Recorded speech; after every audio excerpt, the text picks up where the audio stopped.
December. This is 25 years this month that I've been in real estate. I have never been a part of an organization that was more focused on the agents than we are right now as a company. This, as we talked about earlier, is not normal. This is not normal to have access to top producing agents like this. I know that I have traveled all over the country to sit and hear that conversation we just had, and we got two more that are coming in just a few minutes. These guys don't have to do all the investment they do in us, and so that's what's encouraging to me is I think we've all talked about this as a group. We're all at a place where we're getting to an age where we begin to think about legacy as individuals. And in reality, we are also at a place where we've had some highs and lows where we realize that we're not going to be remembered for the number of transactions we did, but the relationships that we had. And in reality, I know for the four of us, I don't want to speak for, but from a standpoint, this is our legacy. Y'all are the legacy. How we help you is the way we'll be remembered. So personally, I just want to say thank you to these guys for all that they do and all they provide for us as a company. And in case, because we've got some folks that maybe don't know, Price, I'll start with you. Just kind of give us a little bit of, how you got in the business, those kind of things. Sure. Just a little background. Yeah. Background. After college, started out in the golf business. Worked for a corporation, KSL Fairways first, and then Gotham Golf Partners. Ran several golf courses for them as I was a golf pro, and then became a general manager and did that sort of thing for a while, and was offered a position at Blue Water Bay as a director of sales and marketing for the resort there. Part of my job was doing the marketing and the advertising for the real estate company there, and quickly started to say, well, gee, I would rather be out doing what those sales folks were doing versus being in the cube, shuffling paper about. And shortly after that, Hunter and I had a mutual friend that kind of put us together, and we started talking about real estate out on 30A. And I got my license and went to work for a brokerage down the road in 2002, and it's been a great ride since. We started this in 2007, kind of in the bottom, and it was just it was a great thing. So that's kind of how we got from myself getting into this business and starting this. So, Hunter, you want to give a little background? Sure. I started in '93 in the real estate. I was a bellman at Sandestin starting out in the summer of '92. Worked for a developer in Destin, helped him sell high rises, development down in Walton County called Carib. We did that as well. Went to work for Tom Becknell for a little while, then went to work for St. Joe, and worked for St. Joe until 2003, and then went to work at other company that Price mentioned down the street, and then no one will name it, as you can say. Please don't. and then we in 2007 we saw some interesting things happening to the market, so we thought transactions were starting to go up, so we started this company. JD? How I got in this business? I got in it because my wife made me get a job, primarily. I moved here from Memphis about 20 years ago. I was in the corporate development business, and then moved down here and really didn't know what I was going to do. We sold our company and got a license and started getting some referral checks. And I was like, man, this is pretty nice. I can play golf, get referral checks. And then when she did say get a real job is when I started. And I ended up getting a job at St. Joe, working on site at Watercolor. Was my first sales job. Very fortunate in that situation. And that's where I met Hunter and Price. And you've heard the rest of the story. So Great. Let's talk. I think most everybody kind of knows the background story. Let's talk about where we are today as a company and where we're, the vision going forward. I think that's critically important for all of us to kind of be on the same page, pulling in the same direction. JD, you want to start us on that? sure. Where we are today is I don't know how many agents we have. I'm not really caught up in that at this point. I think our goal when we initially started this company was we had been at another firm, as we've discussed, and we realized some of the things that we didn't have, and those were things that weren't supporting us as agents. And so when we started our company, we made a vow to each other that we would make sure that anyone that we hired, and this was in '07, so this is in the bottom of the market. This is like, what the hell have we just done? It's '07, there's no market. Let's start a real estate company. But if we do, that's when you do it at the bottom. And so our goal was to always support the people that had faith in us and join our company. And we started, our first hire was a marketing director. We had no money. We brought a guy in from Texas. And that has always been our goal, to provide for our agents, because it wasn't being provided to us, and we know how that made us feel. That's why we started this firm. As it grows, it becomes harder to do that. So as we got to a certain size, we decided to join Berkshire, because they had the toolkit that we needed. They had more support. They had more structure that we could use to offer to you. So that's always been our goal. And that still is our goal. No matter how big we get, we want to continue to, if you can keep that boutique feel as you get bigger, that's our goal. Sometimes it's harder to do, but our vision going forward is to continue to do that, however big it gets, but to continue to provide that. That's my opinion of where we are now, and I think where we're going in the future. We're here to stay. We'd like to dominate this area. We'd like to control it. Because I think that helps everyone. I love the collaborative efforts that we're having. If we all pull our own resources together, it's kind of hard to beat us. That's right. And so that's kind of where we're at. That's good. Hunter, areas as far as things that we're looking to expand, where we're growing, some of the things, you want to share some of that? Well, growth has been our primary focus. When we became Berkshire, growth was something that we all agreed that was the reason to do it. It was a growth brand. It is a growth brand. It gives us the ability to not have to really promote a brand. We don't have to spend money on that. So we've been able to take that and put it into growing our agents. Really, where's our value? Our value is in our agents. So we focus on trying to grow our agents in the business, and we are looking at opportunities both east and west.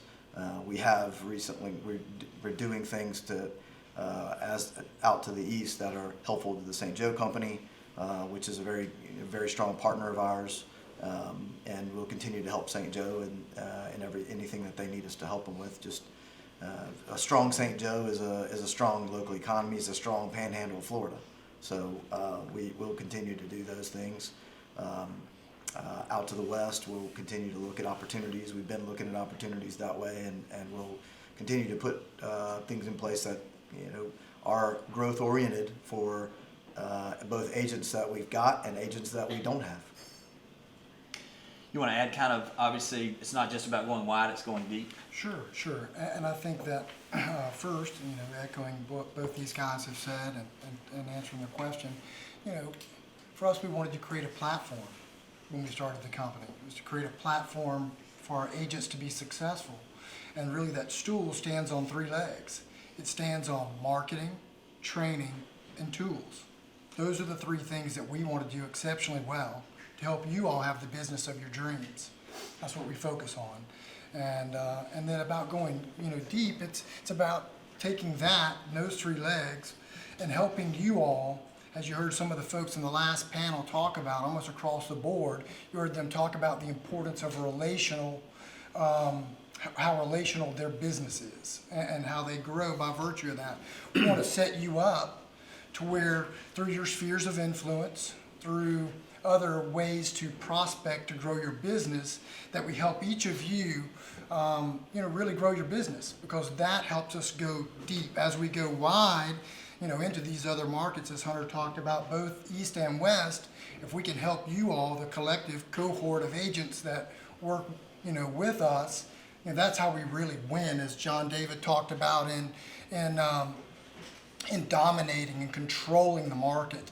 It's enabling you all, equipping you all to grow your business however you want. And there, with that said, I just want to, thank Jimmy for all the training he's been doing, in the recruit, retrain, and train, his kind of mandate 3 areas. I mean, it's I've been around for a little while, been in this business and studied it in pretty deeply in depth. And what he's doing, and you don't find it everywhere. So we're so grateful that he's transitioned from general sales to the position he's in, and thank you very much. It's a blessing to be working with you. No, thank you. So let's talk about kind of where we see some opportunities. I mean, you and I have talked about locations, different types of product. Let's talk about as we go into, and then after you, Hunter, if you can talk about kind of what we vision-wise see typical next year and where we see some opportunities. But location-wise, what do you see? Well, I mean, location. There is, golly gee, we've been on a really great run, in our market for the last 10 years. So the named places, the watercolors, the this, the that, the marquee spots are saturated. You've got every top agent trying to play in there, and anyone else that could try to pick off any fruit there, all piled in there. So I think that going against the grain, now is the time to do that. And that is some of the B and C, smaller, more fragmented communities, going in there, dissecting those communities and learning out how to attack those from a farming perspective. That's stuff we're happy to help you look at. And then in addition to that, I just see the Destin Miramar market as a slam dunk, particularly the condo market there. It's just people have not been really paying particular interest to that market in this cycle. And I think that is a market that those buildings are particularly easy to learn. There's not a lot of variables there. You'll have X amount of columns, and they're the particular types of unit for each one. There's a very limited amount of sales, so you could look like or become an expert in a hurry. So once you know those basic elements, you can then attack that from a prospecting angle to gain market share. And I just think those areas are ripe, Jimmy, just ripe. I agree, and I would add something, because we've got this market wide. All of our markets have this. D.R. Horton has played a big role, or Attract Builders. They've played a big role in coming into the market and putting roofs in place. Every single market we have where D.R. Horton has been, that they've bought or they've sold houses, when their sales team is done selling the last house, they leave. We were talking about orphaned clients being an opportunity before. All of those clients are orphaned for the most part. I mean, some of them had that, but their whole deal is bring us your buyer, we'll take it all from here. And most agents, especially the typical lazy agent, they're going to turn it over to them and send me when you get your check, when the check's ready. So there's an opportunity there, because they all have equity also. And those are not just sales, those are sales with buys, because those people are going to take that equity and they're going to roll it into a new place. So I think sometimes we get so focused on the shiny penny of the $3 million sale that we forget that the business is built on singles, not just home runs. And so I would say those tract neighborhoods, there's huge opportunity in those places. I agree wholeheartedly. Hunter, what would you say? Where do you see some opportunities? I mean, I think that when we look into 2020 a little bit, I think there's going to be some opportunity to expand your business into the upper end of the market. I'm not saying that you're going to have a lot of sales in the upper end, but I think there's going to be sellers that need service. They're going to need people to be able to strategize with them, because look at the inventory right now. You have what you've got, about 13 months of inventory over $2 million.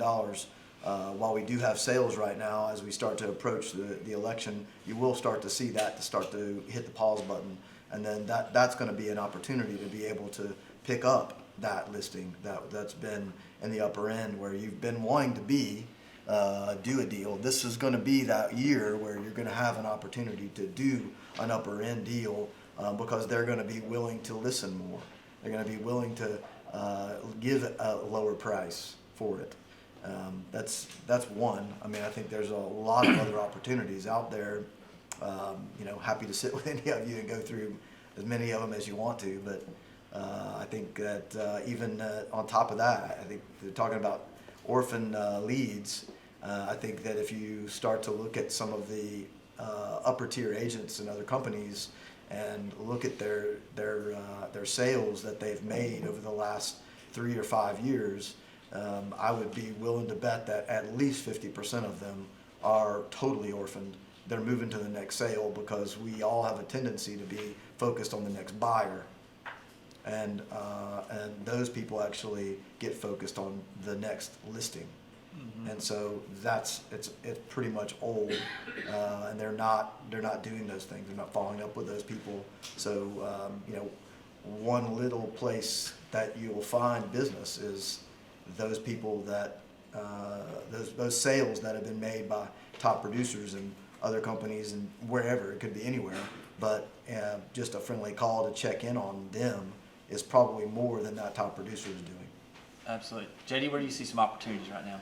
Well, I mean, I'm just gonna kind of echo on what Hunter just said, because I think they've got those opportunities. I think the real opportunity we talk about, like relationships, and I think Hunter was just kind of leading into that, so I'll follow that route. But is the fact that a lot of people don't keep in touch with their clients.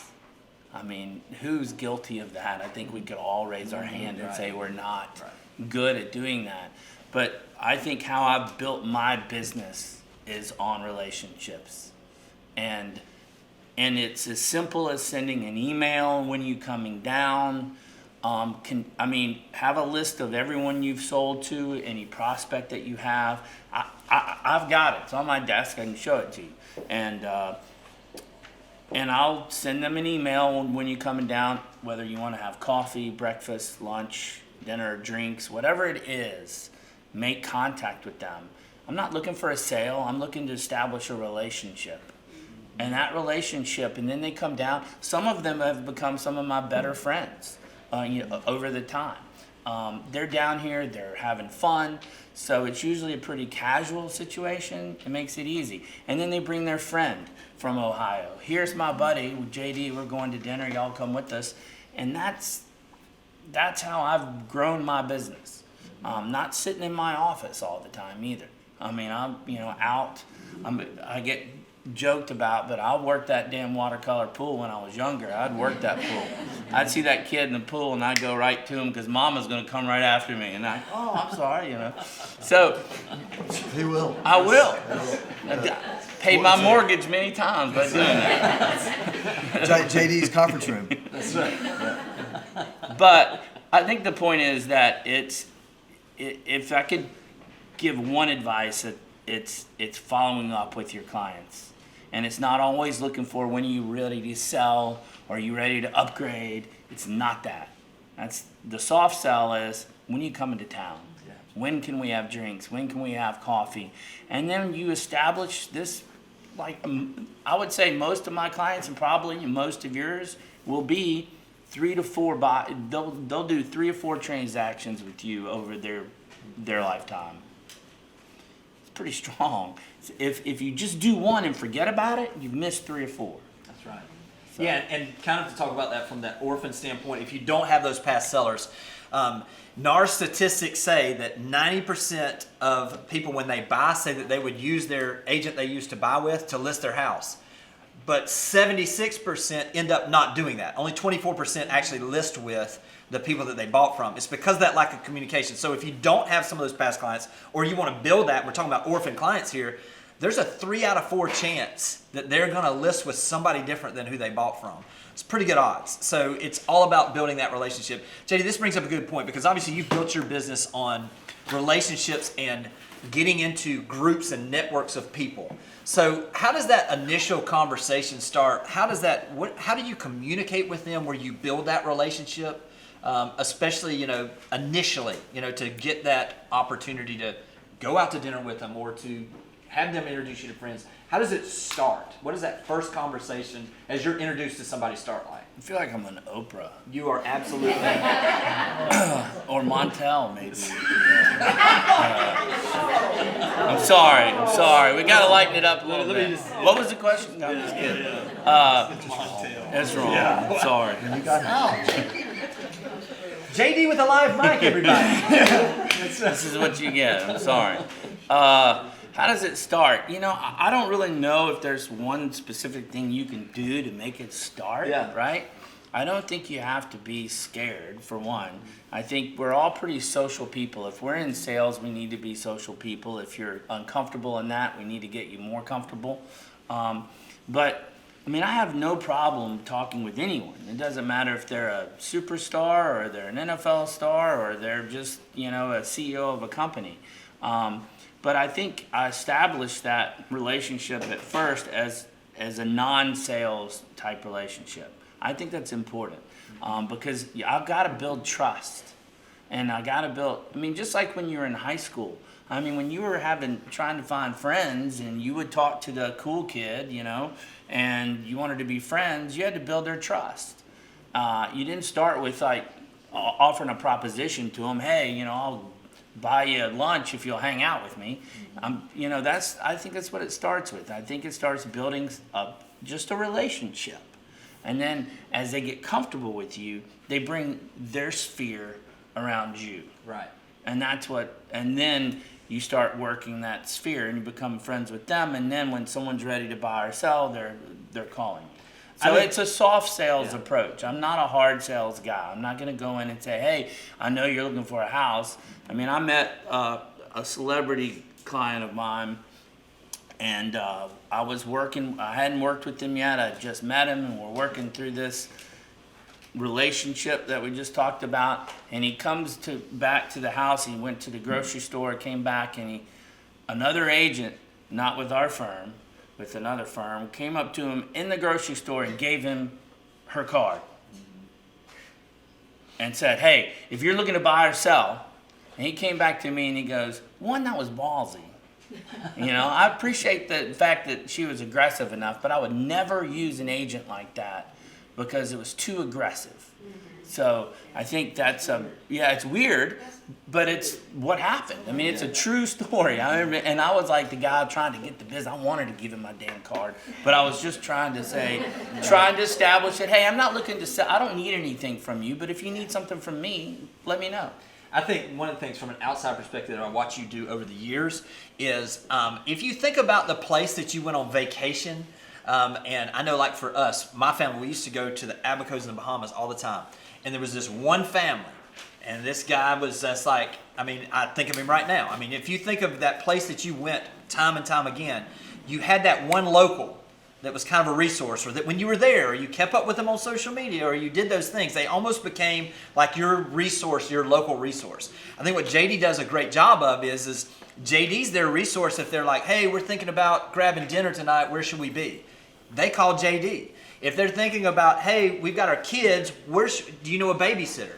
JD's the person they call. When you become that resource for them, the relationship just grows immediately and very quickly. So I would say, you know, that's the thing I would lead with in some of those conversations as you're initially getting there and say, listen, I've got a ton of folks just like you that when they first come to town, they need to know a babysitter so they can go out at night. Let me know, you know, or you get to a place and you're wondering about dinner. Let me know. I'll be glad to help get you in those positions. I think that's a big point. I mean, I always ask them, hey, let me know if you need anything. I mean, we all live here. You need you need a babysitter, like you said. You need reservations, or you need recommendations on where to go.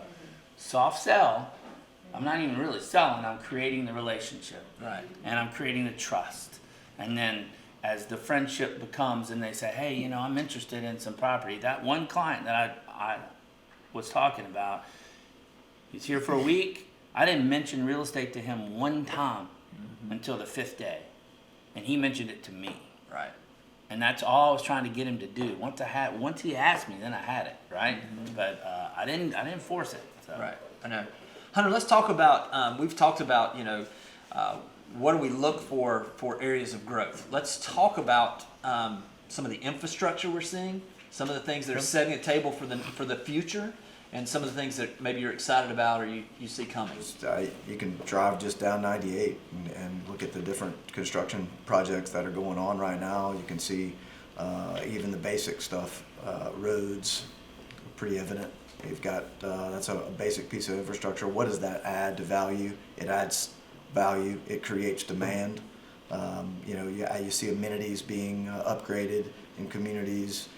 You see club amenities actually being added. You see rooftops happening in all over the place. You see apartments being added. We've never had in our area of the amount of livable housing that we're about to see in the next 2 years, just in the Walton County area. As you look further out to the east, you're going to see it even further in those opportunity zones out into the St. George Island, Gulf County, those areas. But even things that have been on the books for 10 years or longer are making progress to the point where it's actually becoming fruition, which is going to create more demand here. We've always had, in the last cycle, I believe we had a problem with demand outpacing infrastructure.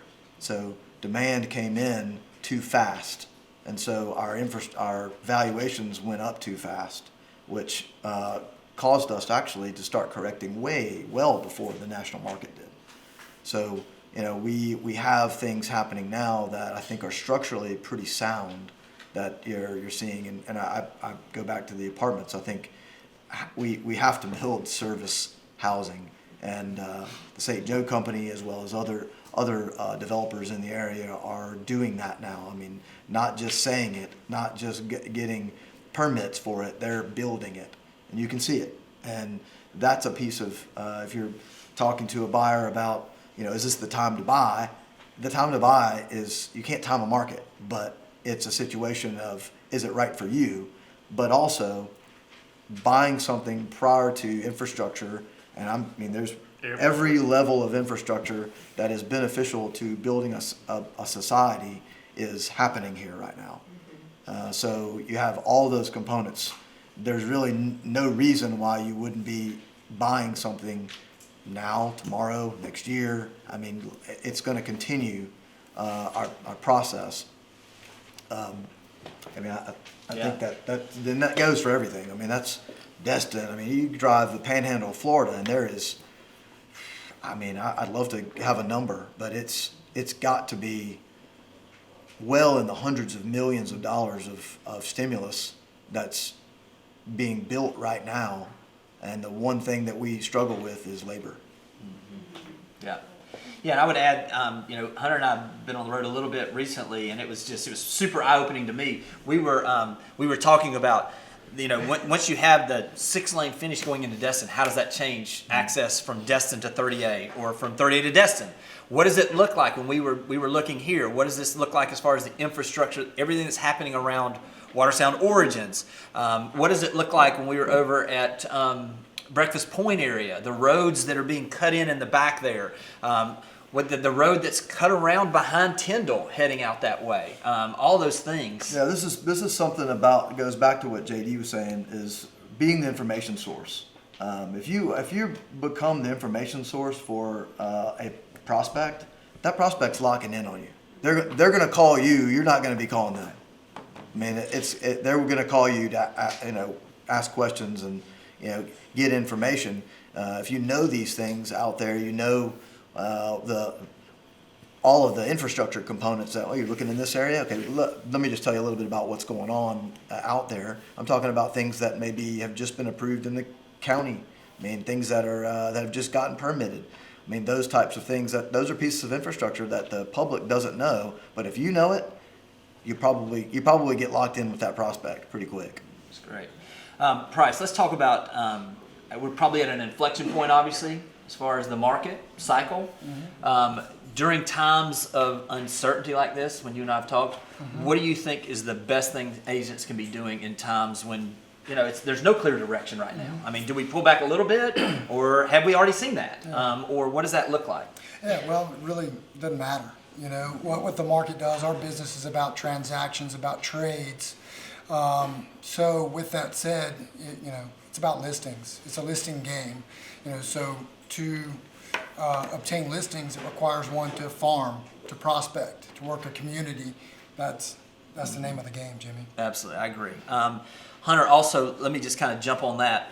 You work with a number of our agents, and especially at times when you're helping them arc their business. What do you see consistently that the agents are doing that they see their business get that spurt, that little bit of, what do they focus on? What do you have them focus on? Simplicity. I mean, just always getting back to basics, getting centered with, where's my next listing? Do I have a listing that I need to focus on and get it done? What can I do today, tomorrow to ensure that I get that listing? inventory. Whoever has the inventory owns the market. So that's primarily it's about getting back to basics, and I try to emphasize doing that every day. A lot of agents out there are so enamored with technology and with everything that comes out of them. I mean, I know you all have probably 15 or more emails from people wanting to sell you leads. So, I mean, that is, to me, that is a distraction to what you actually need to be doing, because if you get overwhelmed with buyer leads, you don't focus on what the business actually is, and that is inventory. What would you be doing, JD? What would you be doing if you were starting out again, or you were at a place where you were trying to grow the business? What would you focus on? I think Hunter and Price said it right. I mean, he who owns the listings owns the market. Right. So that's how we've always built our. I mean, if there's transactions happening and I control one side of that transaction, I'm going to get paid. Right now, I'm making 3 or 4 phone calls a day. That's, I mean, not many, but that's 3 or 4 phone calls that are direct, specific to what I'm trying to accomplish. I'm just trying to establish a new client. I'm trying to just see what their goals are. And when I do that, these are cold calls.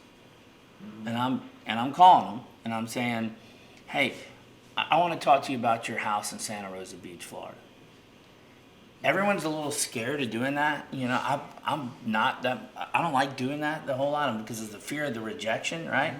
But most of these people who own a house down here, it's a multi-million-dollar home or investment that they have in their portfolio, and it's pretty damn significant to them. So if I call them and say, hey, I want to talk to you about that, pretty good chance they're going to say, what do you want to know? Hey, now I've got about 5 minutes to tell him that I know what the hell I'm talking about, right? 5 minutes to impress him. And it came back to Hunter's about the knowledge. So let's say I'm calling someone in watercolor, we'll use it as an example. I need to be saying, hey, I just was interested on what your plans are. If you're looking to sell your home in the next couple of years, or if you just like to know some general market information, I'm not ready to sell, but tell me what's going on. 65 homes on the market. There's 75 that have sold this year. We're at 14%. I mean, I have my stats right there in front of me. And I start naming percentages and stats and what's happened, and I've got him. He's going to go, okay, hey, if you're not interested, let me know. I can send you information at your leisure. And that's really what I'm doing. So I'm going back to basics, making phone calls. Right. Making the phone calls. You agree? Yeah. He's doing it too. I know. That's all I go in there and say, I know. When I'm thirsty, I go to the well, and that's Yeah. what I've done since I've gotten in the business. My business has been built on phone calls, not relationships as much. Some of them I've chosen to have relationship with, but largely my business is very transactional. It's about making phone calls. So yeah, I mean. And you're calling sellers. Everybody's calling sellers. Sellers. Yeah. You Why can would you call buyers? people that currently own in the areas you want to work, as these gentlemen both just said. Know some information. You don't have to know it all. Just know enough. If you can't go on for 5 minutes, that's fine. If you can go on for 30 seconds, have a little spiel that's pow, pow, pow, and then ask them if you can follow up. Say, hey, can I stay in touch with you? I'm not going to bombard you. If they're not ready to do something the very moment you talk to them, and then just stay in touch with them. Touch them, every month or so. Just stay there so you get the at bat. And the question you asked, what would I do if I could rewind the tape and start over? I would have asked more questions. I would have been willing. I had a coach and did a lot of things, but I would have sat down with more top producers and asked them how they were successful. And if sit there, take notes, write it down, and pick those nuggets out that could work for me and apply them to my business. What questions y'all have? We'll open it up to y'all. If you've got questions while you're getting ready to add. Yeah, Judy. Okay. So when you're making your 3 or 4 calls, you're making your calls, and you've selected a neighborhood, we'll use watercolor as an example. So you're doing a cold call, and you looked up someone that's a seller who owns a home. Do you base it on they bought 5 years ago, they bought 3 years ago? I mean, you said Yep. go back. Yes, no sooner than 24 months. Try to be Right, 24 right, or months right. ago. Okay. Yep. I love them if they're out of town. Even better, Yeah. if I'm qualified. Yeah, I'm not calling someone who bought last year. Right. So I it's just a- wonder how far back. 2 to 3 years for me. Okay. Unless you were the person that sold that property. Yeah, then you should have been calling them already. You should have been in touch with them on a regular basis. Yeah, and then the follow-up program. Let me just kind of give you this. I mean, because it's really not brain surgery. Don't call mine, Judy. Yeah, wait. Yeah. We're all friends here, but It's not brain surgery too. Once you capture them, automate the follow-up. I mean, you know, Boomtown is tremendous from a standpoint of being able to put them in there and have it set up for active pending sold once a month in their neighborhood. You're going to see then, as we've talked about with Boomtown, you're going to be able to play poker with the cards up. I mean, you're going to see when they start looking. So we kind of know. I mean, if it's a certain neighborhood and they start looking, for instance, Watercolor, if they start looking at Watersound Beach, we know they're thinking there's too much traffic over here. That's probably a buy-sell. You start seeing those things. If you set them up on that where it's once a month that way, then set them up where you're doing some unsolicited CMAs we've talked about, then set them up where you've got prompted yourself to call them once a quarter, all of a sudden you're going to wake up and you've got 30 touches, and I promise you're going to get your at-bats. The critical thing is don't make that phone call, get their contact info, and then not do anything with it. Have your system in place to continually follow up. Prompt yourself, even if it's on your phone, setting it up 3 months from now, call Joe Brown at this address. You know, whatever it is, make sure you're setting up a scheduled follow-up, because the worst thing you can do is just be making these calls and then not you're starting a conversation. I think Ann mentioned this, was make sure you've got that information somewhere in your database where you continue to follow up. Anybody got other questions? Other questions? Let's talk about a little bit about kind of as a company, the brand and what we're seeing as far as the value of the brand. Some of the ways that we're leaning in, if you don't mind, Hunter. I know we've spent a bunch of time on the road. Some of the things that you see that it's done for us. Yeah, I mean, over the last year, I mean, we've been to a number of different conferences and different opportunities to kind of understand what other companies, large, small, are doing with the brand, and in particular, I think that the Omaha thing we went to was very very powerful. It was a fire hose of information. I mean, that company is owned by the brand. I mean, they're owned by the Mr. Buffett, we'll call it, and what they do, it's pretty inspiring as to, you know, a lot of things that we're doing today is very much we're going and we're trying to look at those companies in those areas. California, you know, this one in Omaha, other ones. I mean, how did they get where they are? I mean, our area is so young that we can implement things. Let's take those items and let's do them here, and that's what we're doing. Yeah, I just want to add to that. Yeah, I think that's in our market, being affiliated with Berkshire Hathaway is a huge advantage for you all. And I say that because it's the most, you know, they would say it's, you know, through market research, one of the most trusted brands in the financial service industry. Our clientele here are largely quite financially savvy. They're, you know, they're successful, so they're familiar with that brand. No one else has that ability to walk in the door and to say they're affiliated with that brand and have a measure of trust bequeathed, if you will, to you the second you walk in the door. It's yours to screw it up. You know, go in and own that, and then take what all of us have done collectively here and the success we've had in this market and leverage that till the cows come home. You know, if you're new, use we statements and be successful by association. You know, if you're not comfortable rolling out your own stats. So, you know, I think, you know, that just that alone is a big advantage. JD, I know I'm on a call every week with other people from all over the country to help me do my job better, to provide more to the agents. I know you're on a call weekly now with other folks from the brand. where do you see some of this, the value that it's giving us the opportunity to see what's going on other places and Well, bring it here? one, it's the fastest growing real estate brand in the country. It is the largest real estate brand in the country. And it's only been in existence for how long? 6 years. Yeah. 6 It'll be years. the world soon. So that's unbelievable how fast it's growing. And the reason it's growing is because of the name, because of the brand, and because of the tools, and because of the people. So I'm fortunate enough to be in a group that I have 8 owners of 8 different companies, and we meet quarterly at each other's offices, and we're on accountability calls. We tell them what our goals are, and they hold us accountable to them. So I think it's an amazing thing that they're doing is this, even though they're huge, I mean, it's a big organization. The CEO is on my calls. He's at those quarterly meetings.